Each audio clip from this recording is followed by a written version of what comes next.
Okay, just we're checking if the transmission is okay now. Just waiting for a signal.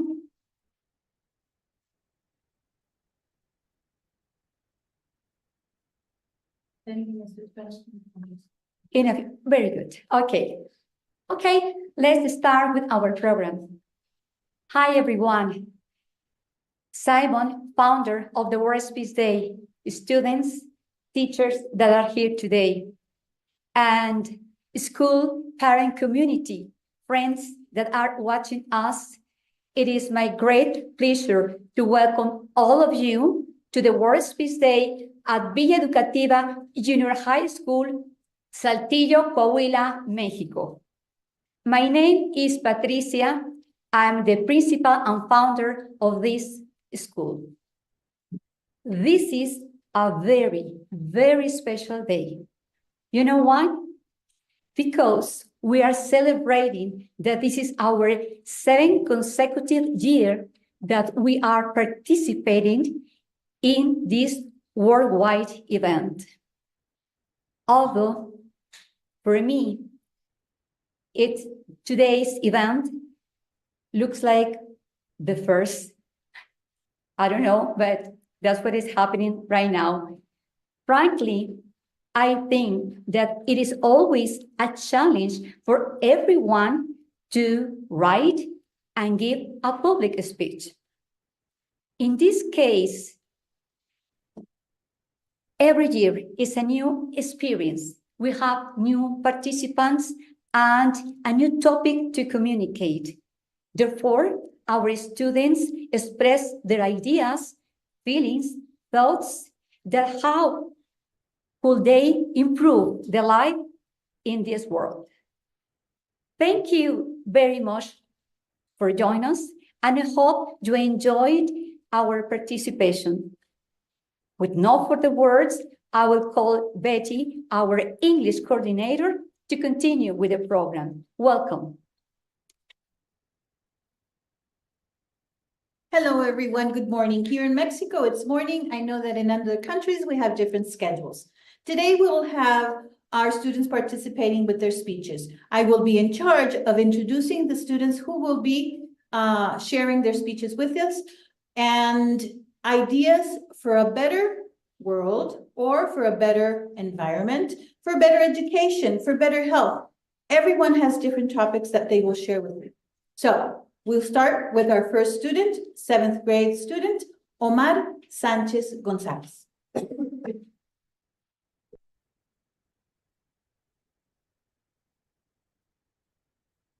The famous boxer Muhammad Ali once said, "I don't count the days count." Exercise is a fundamental part for a healthier life. It not only improves our physical health, but also has an impact on our mental health.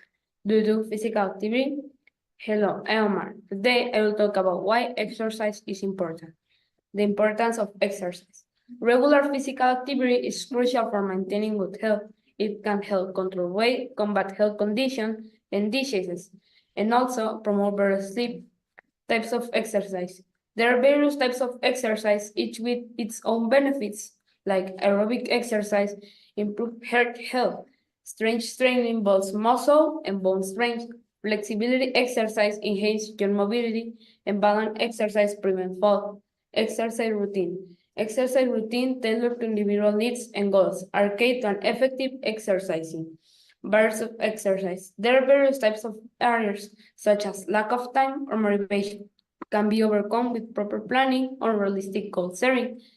Mental health. Exercise also plays a crucial role in mental health, alleviating symptoms of mental health like depression and anxiety, and generally improve mood.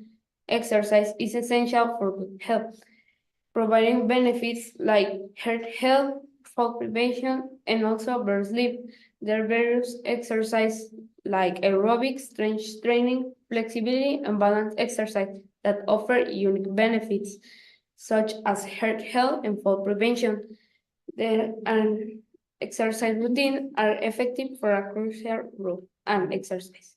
Barriers of exercise can be overcome with proper planning and realistic goals.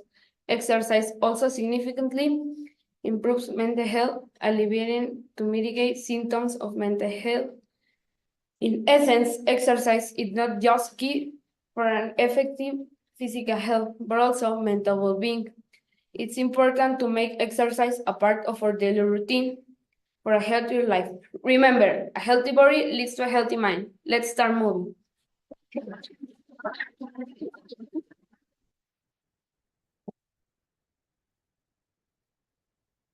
Our next seventh grade student is Fernando Vázquez Huerta.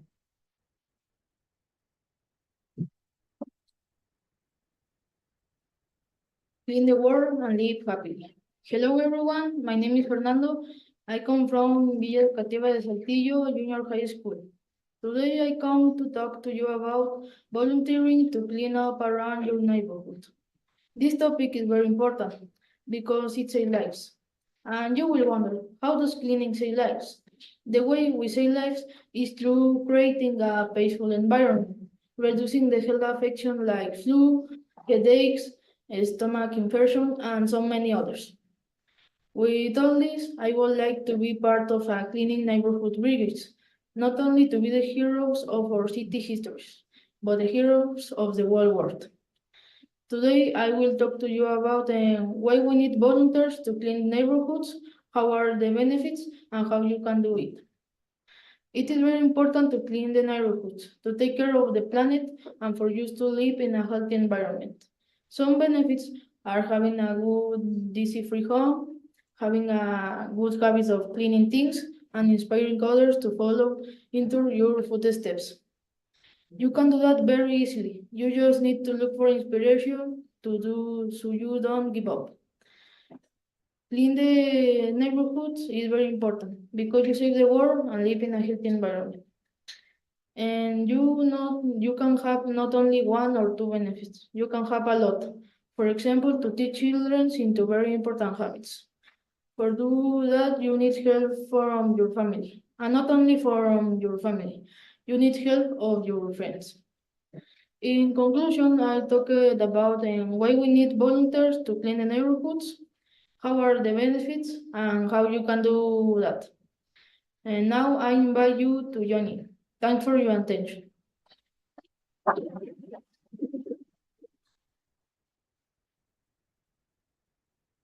Our next seventh grade participant is Nicolás Villarreal Alvarado.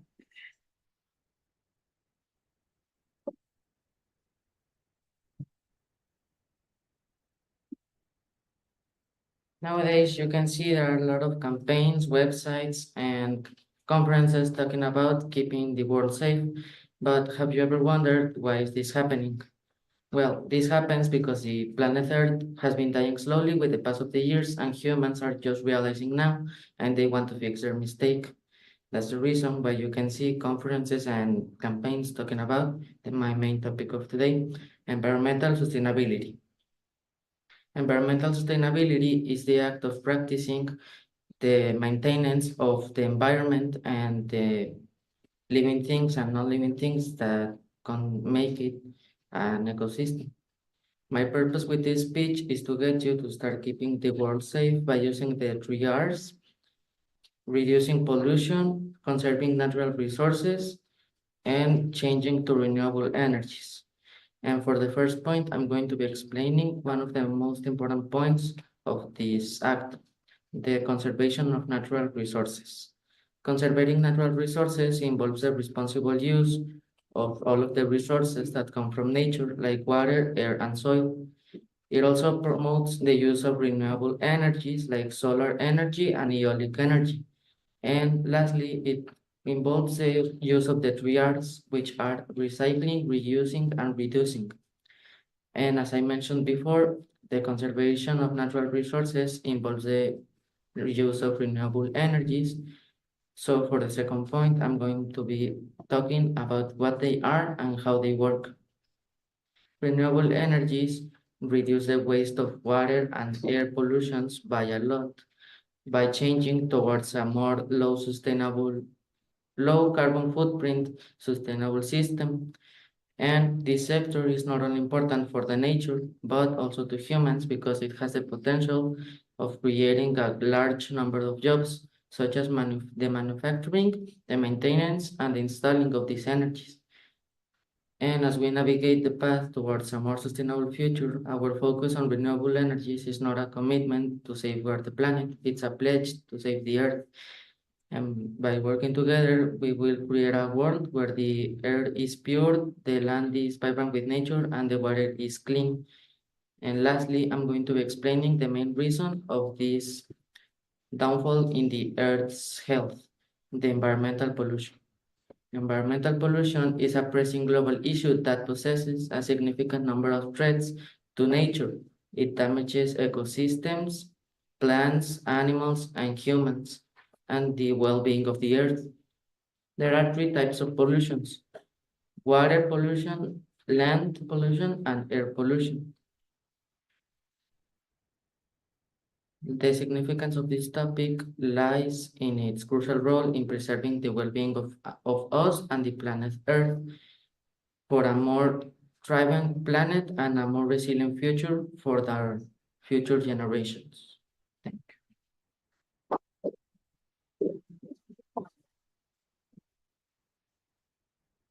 We will now start with our 8th grade students.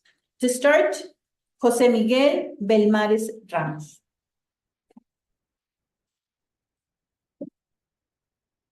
Did you know being mean is now more common than being generous? You're here for a reason, and it's because in the past few years, being mean has become a new trend, mostly among teenagers, causing depression, anxiety, not wanting to go to school, etc. So that means if we don't make an effort to be generous, the world will be the biggest chaos. How does a world with only hypocrisy, violence, and sadness sound? Not good, huh? Well then, let me give you some tips on how to be kinder to people. Usually, when we think of generosity, we think of it as something boring. How does it help me ace my exams? How does it help me clean my room? What does generosity give me exactly? Well, let me tell you, being nice to people actually has a lot of personal benefits that are really important. Did you know being generous to others can help yourself feel better in every way? That's true. And generosity can be contagious. Sometimes other people want to follow our example. And so, if we are kind, they'll try to be too. There are lots of ways to be nice. You can actually be with just simple actions, like when you help someone pick up their things. That's what I mean. There's really no excuse to not be nice to someone. You can also try to give daily compliments to someone different every day and focus on the positive sides of people. Instead of saying her eyes are too big or too small, why not say her smile is pretty? You can make someone really happy with that. Some people say others aren't your responsibility, and I can partially agree with this statement. But sometimes, not only other people, but also ourselves need a little push when we are angry or sad to be happier. If helping someone is hard for you, you can just participate in good causes, like campaigns against pollution or racism. Being generous doesn't only help the present generations, it can turn this world into a better one in the future as well. Our kids will be able to follow our example. And like I said, generosity is contagious to every type of people, from little kids to adults, creating a world of honesty, kindness, and solidarity, a better world to live in. Now you know being generous has a lot of benefits and that it's actually not hard at all. So why not try to change the world with a simple act of generosity? Thank you.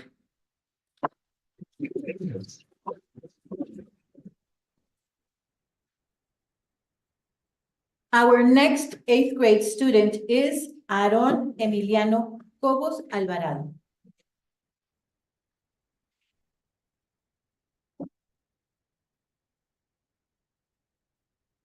Dog is the only thing on earth that loves you more than he loves himself. Josh Billings. My name is Aaron Emiliano Cobos Aguayo, and today I'm going to talk you about awareness of animal life. Did you know that only 48% of dog owners walk their dogs 3 miles per day? What about the other 50%? Maybe they're too lazy that they can walk their dogs. Dogs are the best friends of humans. That's a simple fact that everyone knows. So why not give them the nutrients they need? So in the next few minutes, I will talk about this topic. First of all, I want to let you know that affordable walking services not only can improve the health of the dog, it also can improve your own health. It can improve your cardiovascular fitness, lower your blood pressure, and reduce stress. And as a extra tip, it can make you feel happier, taking vitamin D, and get some fresh air. Maybe you think walking dogs is ridiculous, but it's really ridiculous. Dogs are always for humans. Why not be there for their children? So the some dogs need 30 minutes to 2 hours of daily exercise, and someone needs more. So why not give this exercise they need? Because if we don't do that, they will feel stressed or anxious. And thirdly, it's obvious that affordable walking services now will be free. They will pay you for that. And who don't want money? So in Mexico, they can pay you 150 pesos depending by the services you give. So why not be around by cute pets that are always for the people that need them? In conclusion, I want to invite you to offer dog walking services for those people that can walk their dogs. And if you don't have the time to walk your dog, maybe you can say to someone that can walk it. Thank you for your attention.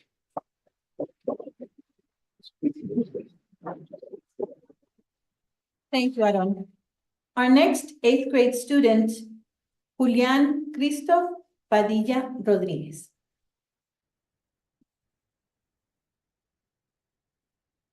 Have you ever wondered what will happen if the trees disappear?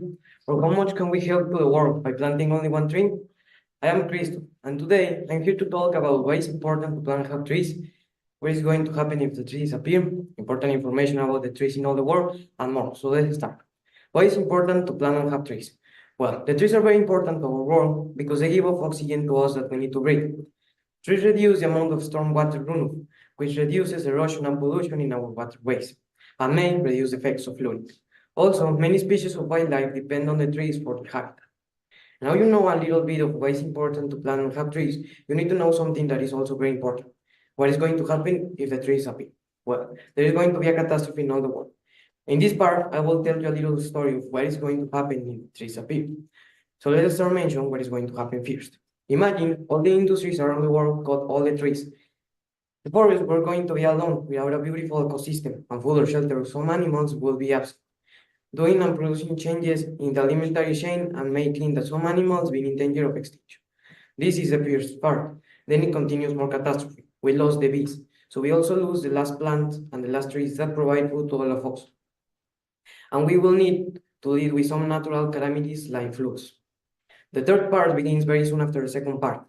Global warming increased and started problems, started habitat destruction and water cycle disturbance. And then, for last part, all the living things in the earth disappear, and we will be our extinction.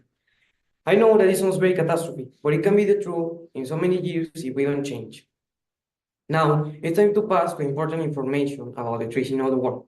This part can also be part of why it's important to plant and have trees. So let's start. Did you know that 13.3 thousand millions of trees are cut in every year? And in the last year, 2023, they were approximately cut more than 3.4 millions of trees. The country that they were more cut of trees in 2023 was Brazil, also in continents like America Sur, Africa, and Oceania. Planting trees can save you up to 25% on your energy bills. A shade tree can help cool your home by as much as 20 degrees in the summertime. The trees are also very important because they can reduce effects of climate change. A mature tree can absorb more than 48 pounds of carbon dioxide each year, removing and storing the carbon while releasing the oxygen back into the air for us.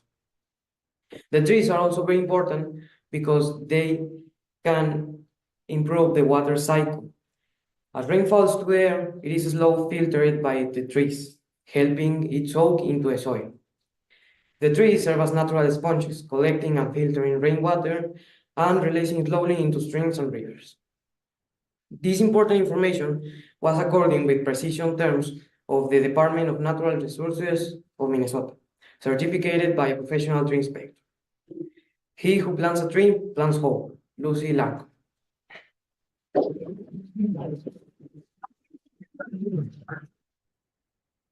Our next 8th grade student, David Francisco Lopez Rodriguez.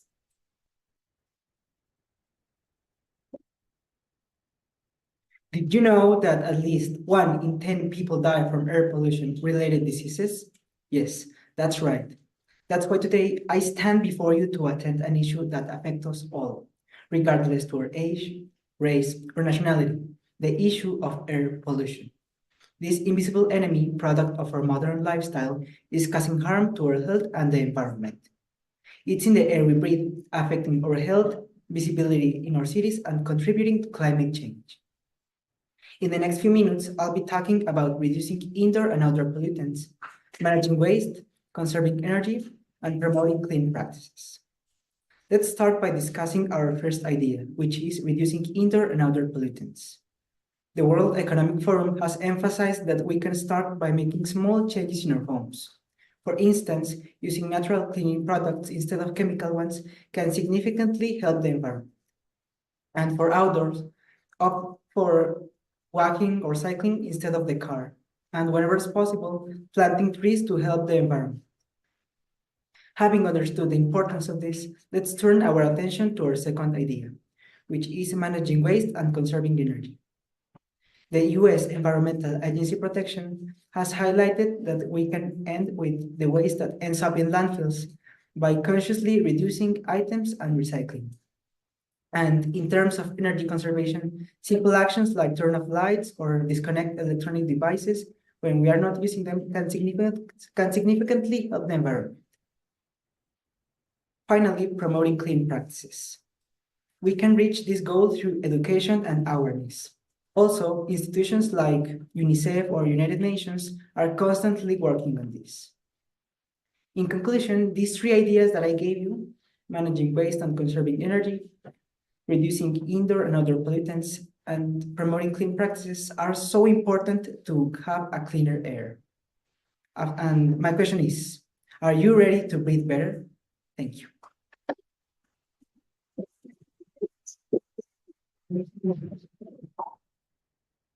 Our next student, Mariana Saucedo Guerrero.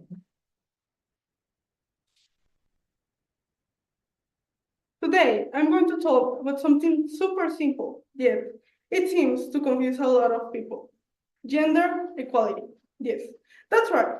We are dividing into a wild idea that boys and girls, women and men should be treated the same. Shocking, I know. You may be thinking, why are we even talking about this? Shouldn't it be obvious? Well, it should be, but here we are. It's like saying, hey, everyone should get a slice of the birthday cake, and then finding out that there's still some people with empty plates. Weird, right?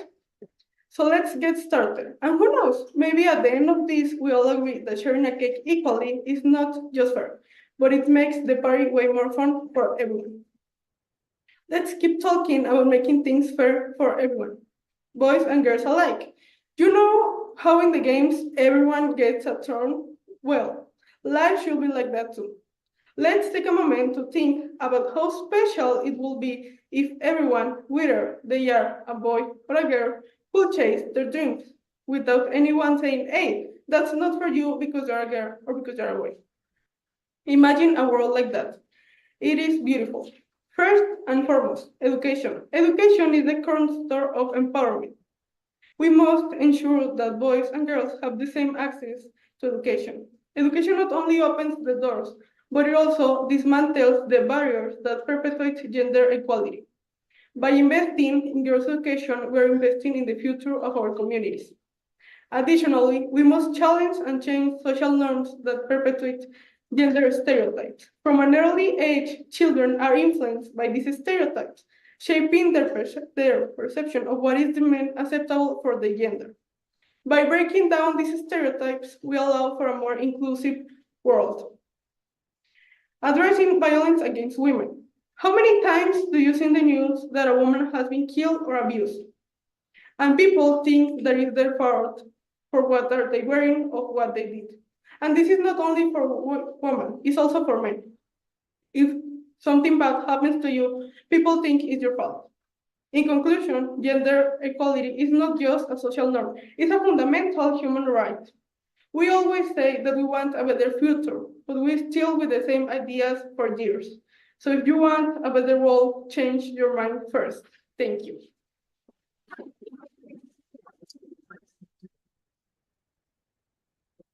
Continuing with our 8th grade students, our next speaker is Daniela Mariel Elias Castillo.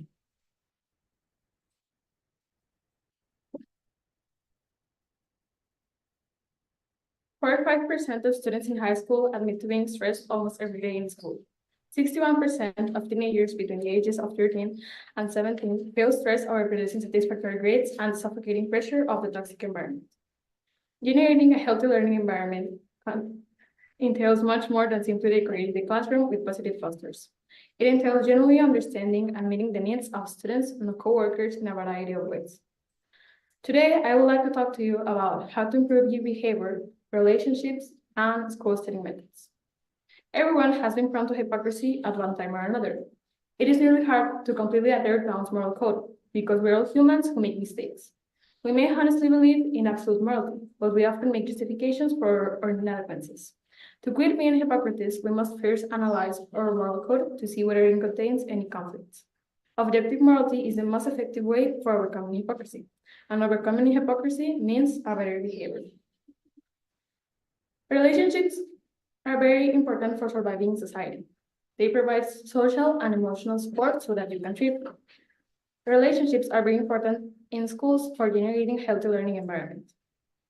A teacher's ultimate purpose is to improve the students' academic performance. As a result, every educator strives to deliver tailored training to their students. Teachers, with a positive relationship between teachers and students, teachers can better grasp each student's intellectual level and tailor training to their students. Through the school year, teachers typically provide a lot of comments about student work and behavior, considering asking your students for input as well. Receiving feedback from your students on how you handle your classes, the information you teach, and your overall demeanor can help you identify what you're doing well and where you can improve. Many students appreciate it when you listen to their feedback, which can contribute to a healthy learning environment. Collaboration among students can contribute to a more engaged group of pupils. To encourage fruitful collaboration, try defining the reasons and expectations for collaborating before assigning people to work in groups or pairs. When students believe their opinions are valued, learning becomes more interesting and easier to understand. They can become more emotionally immersed in the subject they're studying if it has their cultural, societal, and personal connection to it.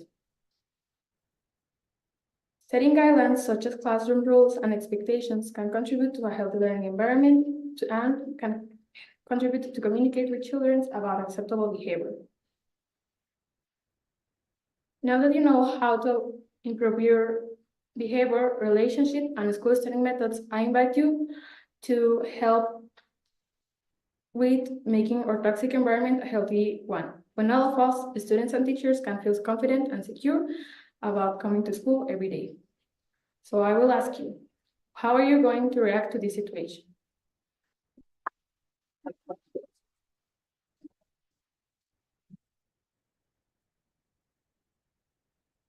Our next 8th grade student, Rodrigo Flores Vázquez.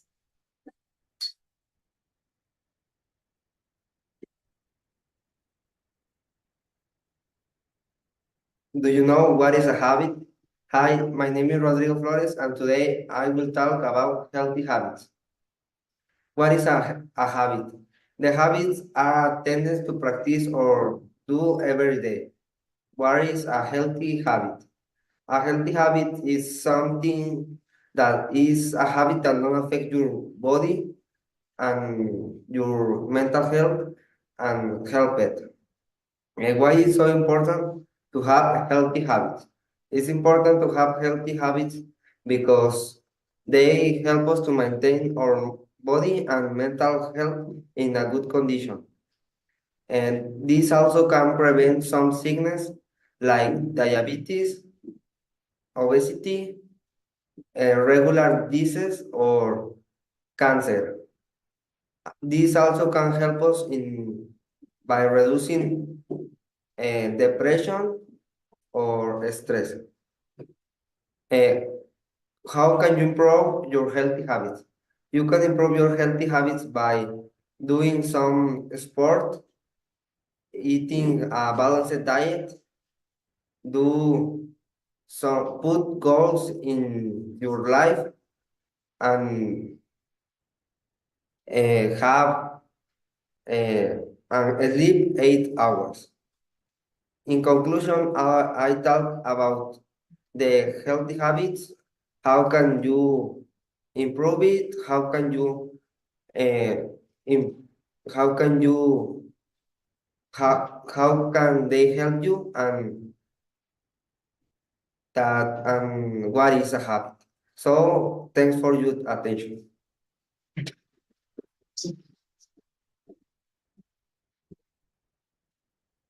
Thank you, Rodrigo. Our next student, José Carlos Fuentes González. Hi, my name is Carlos, and today I will talk about the exercise. Over the next few minutes, we will explore how this can positively impact on individuals, societies, and communities as a whole. Let's dive right in. First and foremost, engaging in sports provides numerous physical benefits, as having a healthy weight, strong muscles and bones, and improve your cardiovascular health. You can do any sport, like swimming or running, or team sport like basketball or soccer. Furthermore, physical sports also contribute with the mental well-being. This is because exercise activity releases endorphins that help you reducing stress, anxiety, and depression. Sports have the remarkable ability of bringing people together, transcending barriers of age and gender. This platform of unity and cohesion helps with the communities, making them together. One example of this is the Soccer World Cup. In conclusion, exercise activity have the remarkable ability of changing life for better. Thank you for your attention.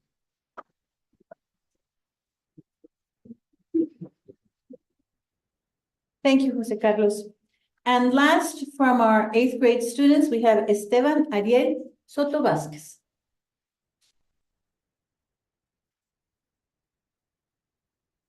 Since I was a constant, I don't go along with what everyone else thinks. Akira Toriyama.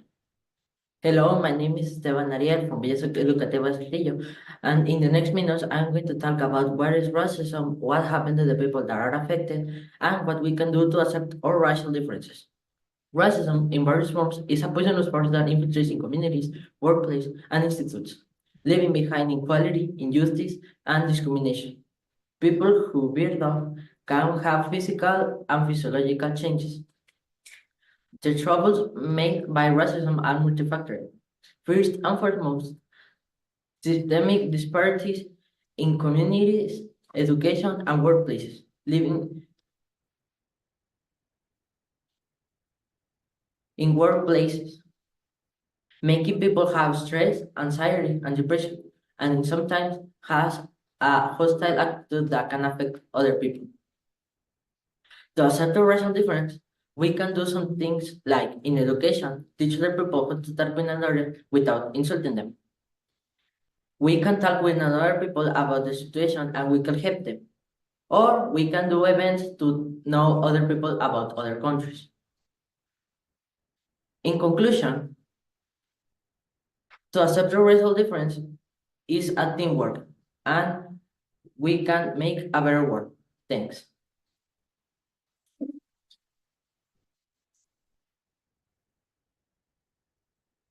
Thank you very much, Esteban. Now we'll continue with our 9th grade students. We will start with Sofía Alegría González Díaz. If they take care of us, we can also take care of them. Have you ever thought about the importance of people who work on the health sector? Nowadays, doctors and nurses have been more important in saving us from all the diseases caused by COVID-19, but not everyone knows how to recognize them. That's why we must raise awareness and give them more importance. Nowadays, doctors and nurses. The next point I would like to make is that doctors and nurses are human beings.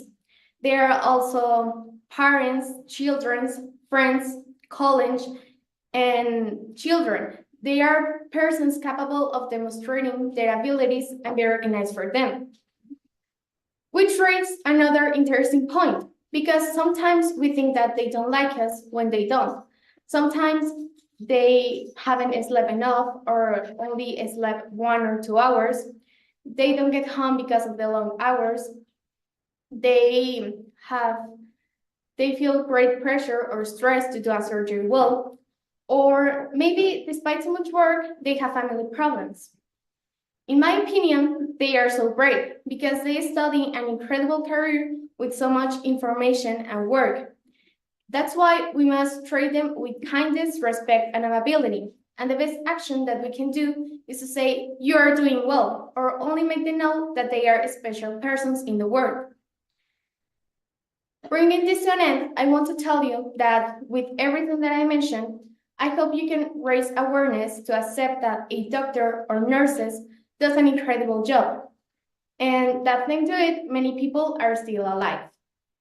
Let's stop for a moment and thank them for saving us and healing us when we need it. If you're happy doing what you're doing, then nobody can tell you you're not successful. Harry Styles.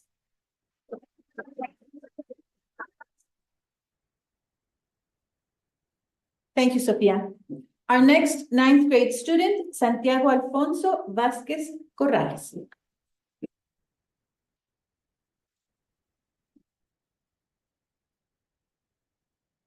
Separating from the spirit species for something higher is not arrogance, it's self-love. Gustavo Cerati. Sometimes some people are always complaining about the world, that we're going down, that humanity sucks, and that if we continue like this, the world will end. But I will tell you that there is no difference between them and the others, because they don't do nothing to change the place where they live. So in the next minutes, I will tell you how to change the world, but in little scale. I will tell you how to make a change in your community, why it's good to be different, and how you can help to make that change happen. But first, let's start with some facts. According to Walden University, social change comes in many varieties. Not everything is a super big change like curing cancer or making a new movement. Sometimes simpler things can mean bigger things. So if you have the motivation and purpose to achieve what you want, you will achieve it. And even you could motivate other people to join your cause and then continuing a cycle of people doing good things for their community. But why would I want to keep something for my community? You will ask. Well, I got some reasons that I'm sure that will convince you. Well, first, you will enrich yours and others' time by doing positive things for the place where you live. Also, you will be getting good influences for people who are caring, for people who are interested in doing a change and saving and the place where they live, the world, and etc. Or you could even start being the good influences by motivating other people to join your cause, and then you will acquire a sense of purpose. But of course, what can I do? Well, first you have to think what you want to change or make better.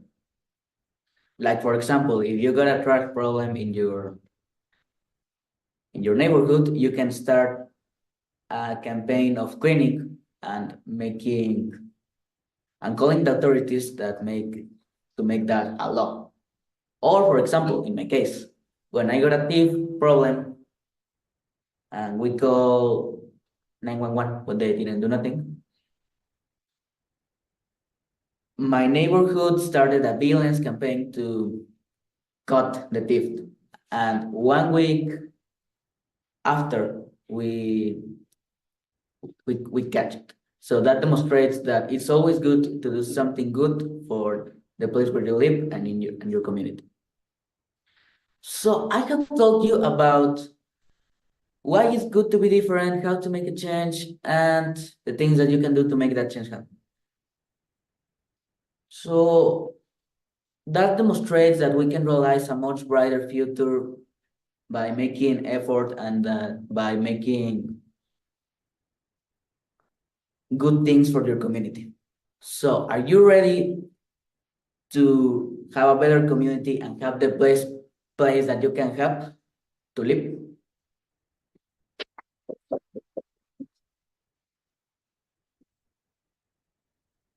Thank you, Santiago. Our next 9th grade student, Kelly Isaac Puente. Surely, many of us know someone who is always the first to take out his wallet to buy something, who every time you go out together offers to take you by car. Perhaps you yourself are that person who is always willing to give without receiving anything in return. Surely, on many occasions, you have heard the phrase, "That's not yours, it's mine," or "do good without looking at anyone." But what does it really mean? Helping others without expecting anything in return is the maximum expression of generosity. It is a value that drives us to share with others. Studies show that giving reduces stress, anxiety, depressions, and makes people happy. Being generous and giving to others can become a very selfish act that no one can blame, because different studies have shown that being generous and giving to others is a very selfish act that no one can blame. We have been led to believe that putting yourself first is a sign of selfishness and even being a bad person. But it is only when we put ourselves first that we can be more generous, because we can give what we don't have. If I allow myself to meet my needs and provide for my own well-being, I will be more capable of giving to others. Only if we are generous with ourselves, we will know how to be generous with others. The truth is that those who are generous and enjoy giving not only material gifts, but also their time, their love, or support. These acts make them happy. What science has shown is that these emotions are not only emotional, but they manifest physically and are good for the body. This value is available for everyone. We can practice it with small actions, such as with our family, with our friends, or in our community, to help them with small actions, such as saying thanks you or smiling at people.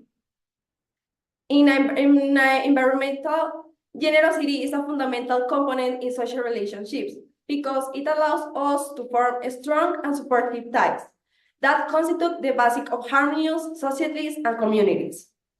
In an environmental environment, the people help each others to help an animal to cross the street, plant trees to prevent the overheating, donate resources to those who need it, or give the thanks.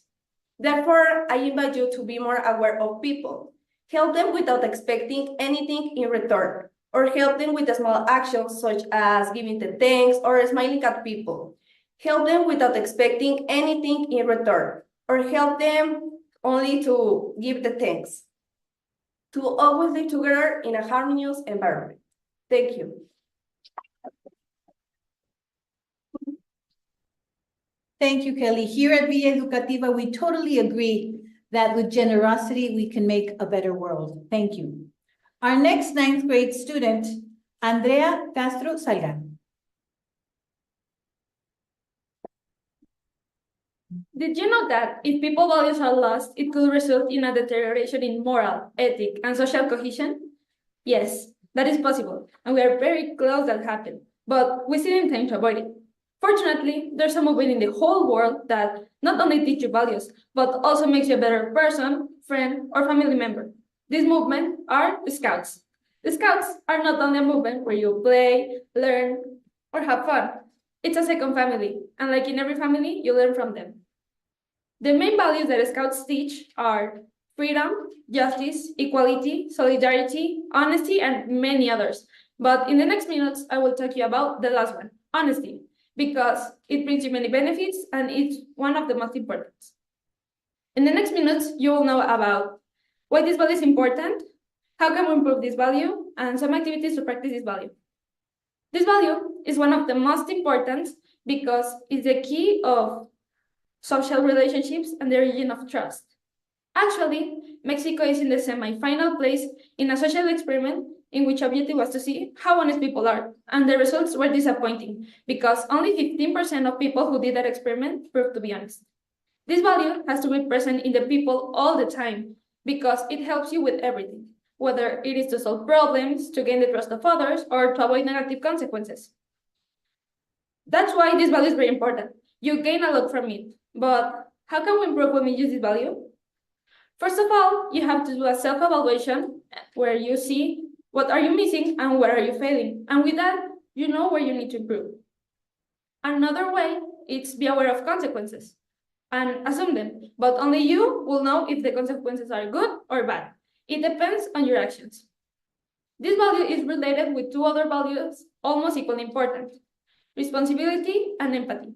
That means recognizing your mistakes and thinking about how you feel if you were in someone else's place. Now that you know why this value is important and how to improve it, let's talk about some activities that you can do not only to make you improve, but also help others to improve as well. From Scouts, here are some ways to improve this value, to practice this value. Organize activities that encourage Scouts to engage in ethical decision-making. Incorporate regular reflection sessions where Scouts can discuss about their experiences and challenges related with this value, or emphasize how honesty is integral to service projects.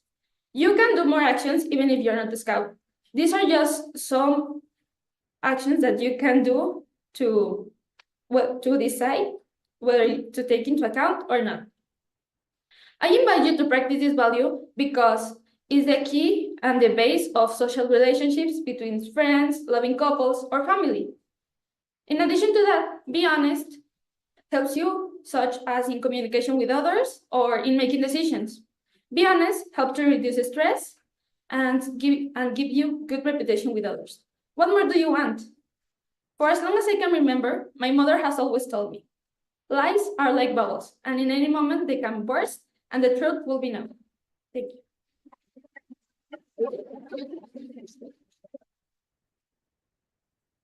Thank you very much, Andrea. I truly believe that what you've shared today with us will make a big difference in our lives, directly with our families, in our community, and definitely it's a wonderful idea for a better world. Thank you. Our next speaker, Liv Marcela Gerber Chap.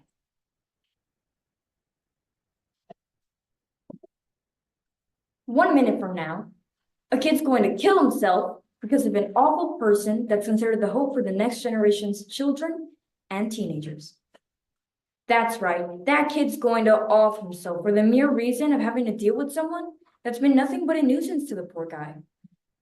Most of us may be concerning our common problem in academic establishments, bullies, but there's someone else that's been entirely excused from bothering these students in their everyday lives.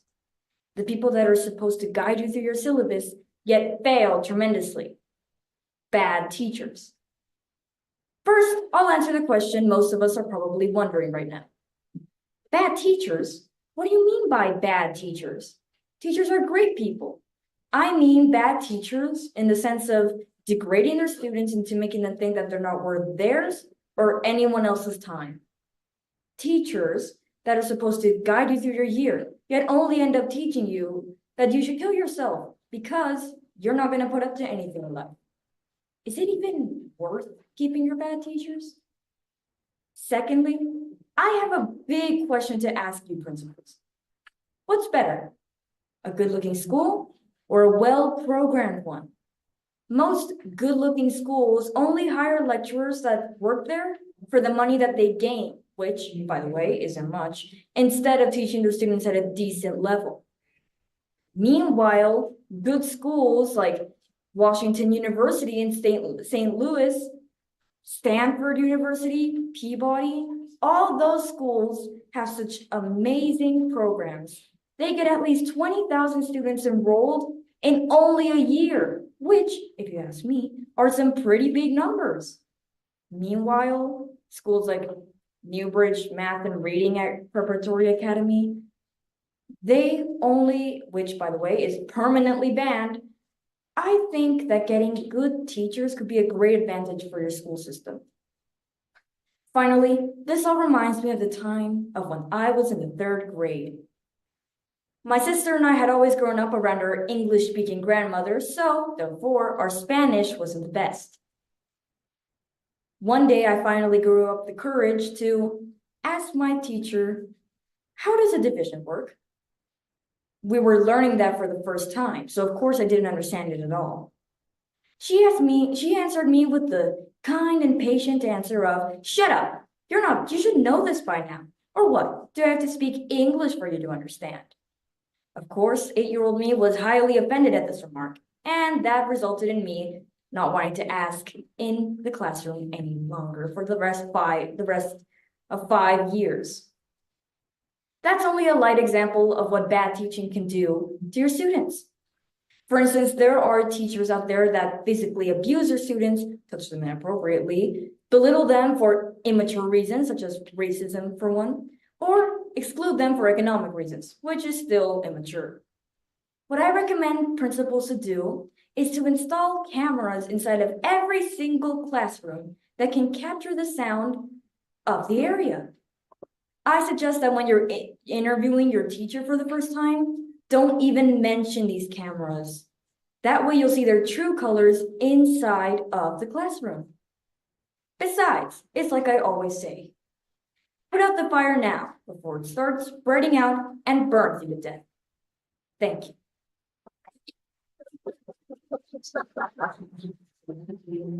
Thank you, Liv. Our next 9th grade student, Victor Esteban Sanchez Alvarado.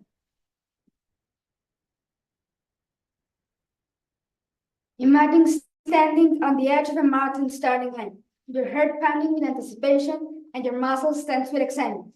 It's a time of two physical and mental challenges. Today, I'm going to talk about this, but in a point of the view of sports. First, when you think about health, you think about a flu or something very common, but one of the most important is physical health. Some of the benefits is a stronger bones, better flexibility, better mobility, and more endurance. I would like to take, for example, tennis and basketball. Tennis and basketball help us to have stronger bones, give the top performance all the time in the match, and also more flexibility and mobility. On the other hand, we have mental health. Mental health is very important to our life and the athlete's life. Some of the benefits is stress reduction, more social interaction, and better sleep quality. When you are doing sport, your minds keep busy and clears your brain. I would like to take, for example, football. Football helps you to social interaction and the creativity and think faster. When you are playing, you have to think faster to play very well. Sometimes you don't like to do a sport, but sport is very funny.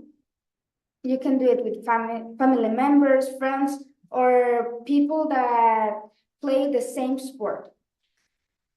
Some tips that I use is schedule like as an appointment. Schedule the time and the date of the start of a sport. And also don't give up when you are starting. Secondly, build up slowly. Prepare emotionally your brain to don't give up when you don't want to do a sport or when you think that you can more. When you think that you can more, your brain also think the same and you can give the top performance. Now that you know what is the physical health, the mental health, and how do you train this in the sports, I motivate you to start doing sport and take care of this health. Thank you.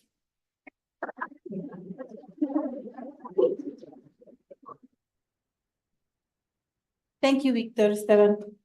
Our next ninth grade student, Kylie Isaac Puente.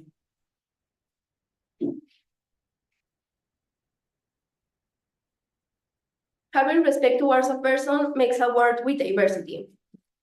Cultural diversity is an important part as a force that drives development, not only economic, but as a way to reach people's lives. A concept of culture that refers to the way of life, language, traditions, and gastronomy. In the next few minutes, I am going to talk about cultural and racial differences. Cultural diversity is a deeply interpersonal skill and can be defined as understanding that people participate equally in a communal world by virtue of their human conditions, while recognize the uniqueness and the differences of each individual. Cultural diversity refers to the coexistence and interaction in harmony between several cultures that coincide in the same place and time. Respect cultures, it is more than just referring for making certain comments that could offend someone. It is also include yourself in events that have to do with other people's cultures. Participate in traditions, customs that surround your own. Respect cultural diversity, whether of race, religion, or even disabilities, is not important in an increasingly globalized world, but it prepares children to be more supportive, to value, learn from others, to be tolerant, respectful, and to prevent them from making decisions based on prejudice. Instead of seeing cultural diversity as a barrier that separates us, we must see as a bridge that connects us. We must celebrate cultural diversity and embrace the opportunity to learn more from each other, to participate in traditions, customs, or learn more from another language. And I invite people to participate in all of them and refer of the importance of equality and social justice to promote open and constructive dialogue about discrimination or cultural diversity. And by doing, we not only affect our society, but we can learn more from each other and be a better world, a better society, a better person, and to put in practice all our values. If we want to preserve cultural diversity, we must continue creating it. Thank you.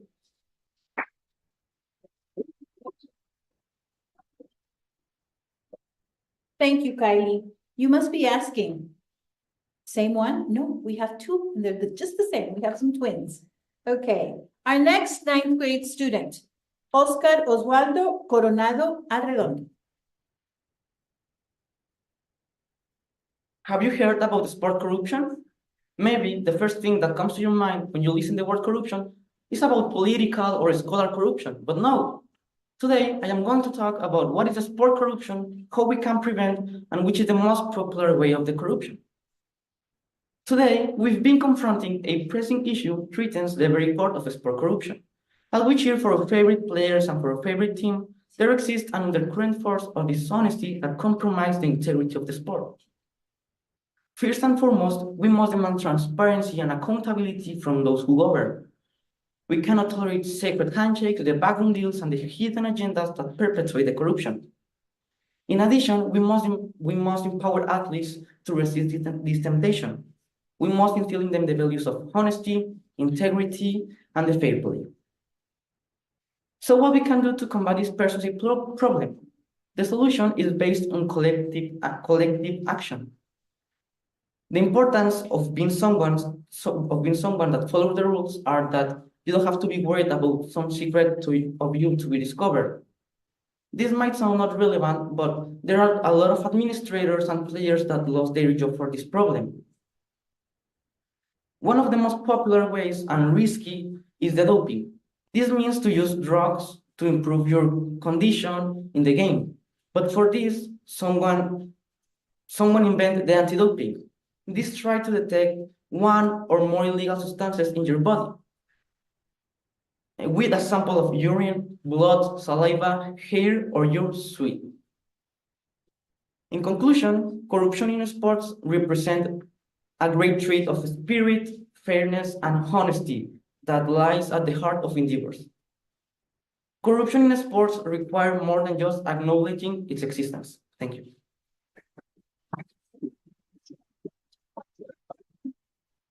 Thank you, Oscar. Continuing with our 9th grade students, we have Carol Alexander Esquivel Lina.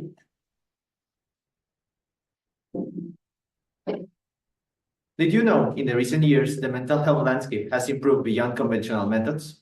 Not only that, now you have a lot of options than the normal medicine. For that reason, in the next minutes, I'll explain to you some of these options you can take to take care of your mental health. Starting with meditation and yoga. Meditation makes you connect with your inner and outer self. Not only that, but it gives you a calm state and relaxation. Yoga doesn't only keeps you healthy, but it's another way to relax. The next one is lifestyle changes. Lifestyle changes, I know it could be difficult to do because changing your whole life in a day, it could be difficult.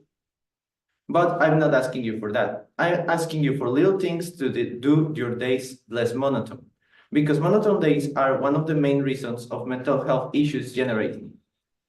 Little things like practicing a new hobby or doing exercise like a sport can be useful because these things keeps you calm and energetic.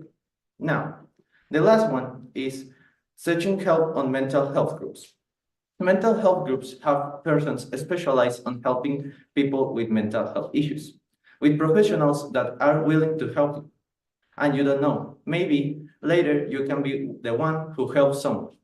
For that reason, I encourage you to take your mental health into your own hands and start with yourself at home. Thank you.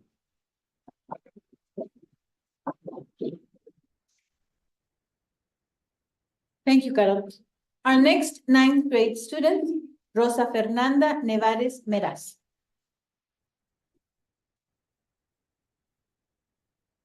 I used to think that feminists were just like little girls that cry for useless things, and that for all of us women there were already enough rights, that they just wanted to be superior than men and have more privilege. But with the time, I realized that I was wrong, that in daily life we can still see many injustices in our society.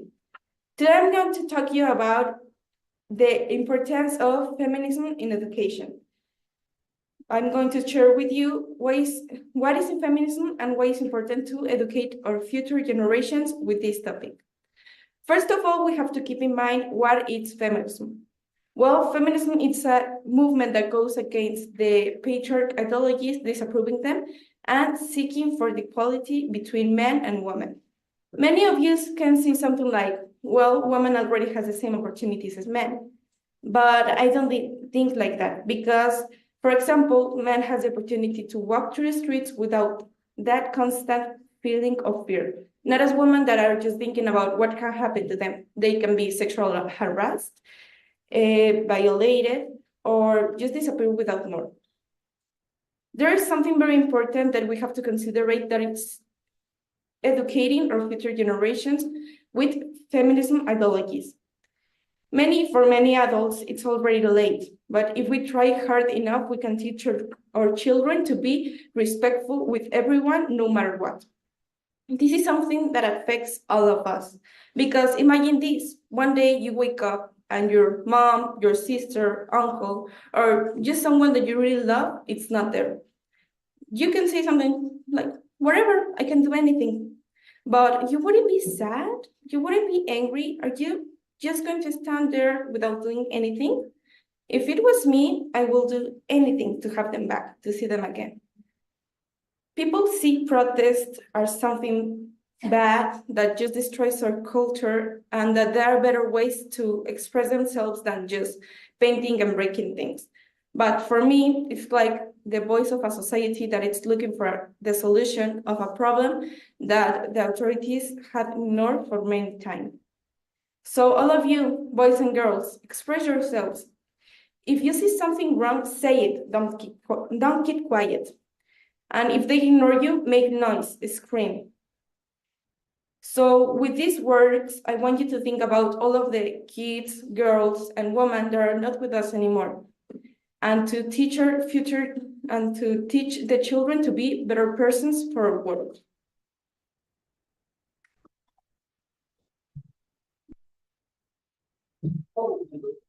Thank you, Rosa Fernanda. We definitely agree that we must not be silent. We must communicate and share our ideas, and WSD gives us that opportunity.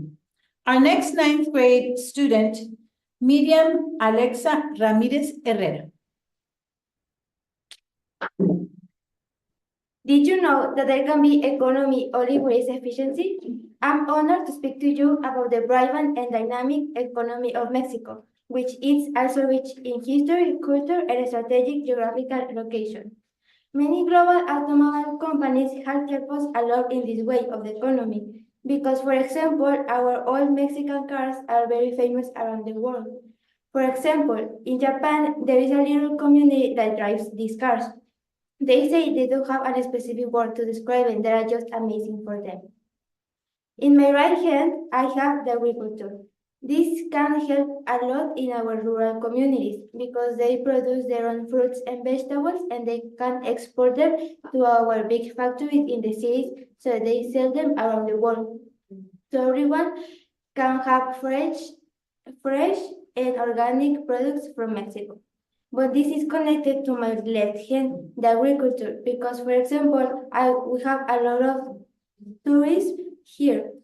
So if they want to join here and they can have a little thing of our culture, like our food. So with these fresh products, they can eat them and they are fabulous with our food. We have our little magic towns that they are famous too here in specific Mexico. Like, for example, here in Saltillo, we have the San Antonio de las Alazanas that each year have a celebration of all traditional cards. They place them around the park so every family can have quality time with their families. Last but not least, I would like you to still continue visiting us to can grow our economy. Thank you.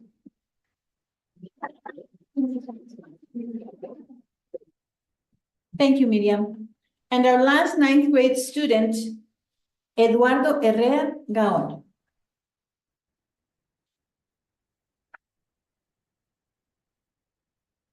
Did you know that half of the world's population uses social media? Well, maybe that's something very obviously. But what you didn't know is that the users that are currently chatting, shopping, and liking some posts are living from the social media and from the like. What does it mean? It means that they are suiciding, killing themselves. Why? Because of the social media violence. That's why in the next few minutes, I'm going to talk about what is the social media violence, how to stop it, and how to establish a better communication. First and foremost, we gotta know what is the social media violence. In the most simple terms, is cyberbullying, and that's it. But if we want to go deeper in the meaning, it is insulting, hacking, and doing harassment. I can go on and on and on and mention these bad things, but we gotta explore what are these three main things. Insulting is saying bad words to the other person to make them feel bad. Hacking is getting the private information from that person for some things that are not good. And doing harassment is basically asking for private things like photos of their face or body and some things like that. And we have to stop it right now. That's why I'm going to tell you some ways to stop it. The first one is very easy. You get your phone, you turn it off, and you throw it away. And then you can start new hobbies, like start cooking, going outside, and even socialize with more people. And also there's a harder way, that is to establish a better communication. First of all, to do that, you gotta put in work your values, like the respect, the empathy, to know what is going on with the other person at the other side of the screen. That's why I talked to you about what is the social media violence, how to stop it, and how to establish a better communication.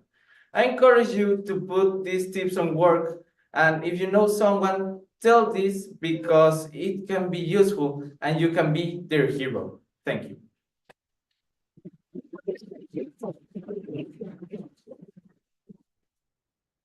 Thank you, Eduardo. Before ending, we have also a teacher who is going to be giving us a speech, Miss Joni Ray Rocha.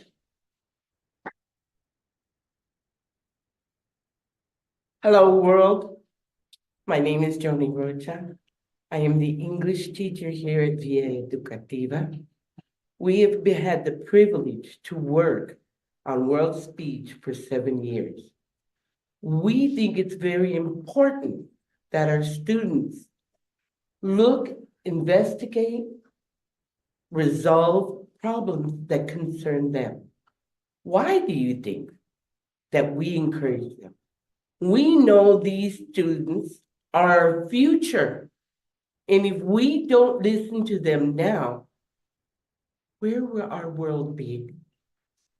I challenge each teacher that watches this, each school, to put this program in effect so that we can hear from our youth and make this world a better day. Thank you very much.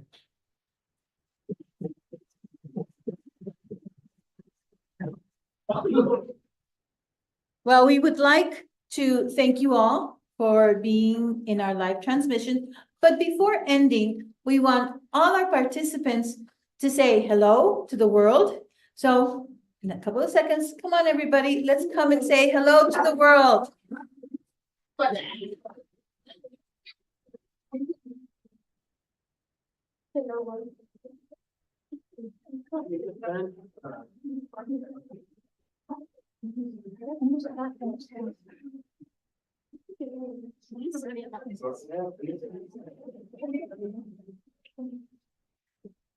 Are you all there? No, more. But I'm there. Everybody there? We have some space in the front. No, fair. In the back. In the Yeah, front, guys. I think from Aaron and the rest of the guys, yeah, are out of the camera. So why don't you come over here, please? Aaron, please hurry up. Omar, Fer, everybody. Please, Betty. Okay, so from Villa Educativa in Saltillo, Mexico. Hello, everybody. Have a nice day. Have a great day. Bye.